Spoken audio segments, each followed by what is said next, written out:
We are loading the wheat paper to Thailand. Now I introduce to you the blade sharpener to you. This is the machine.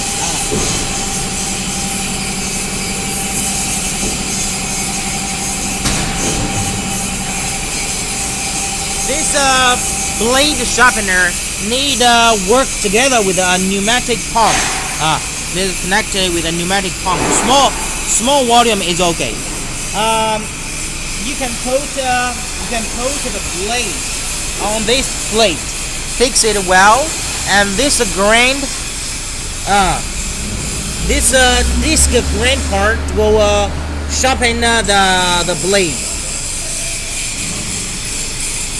And over here you have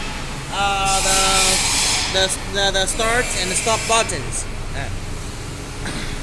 Usually the blade will be sharpened about 3 days. It depends on your raw material. For example, if your wood material is very hard, you need a blade. You need to sharpen the blade about one shift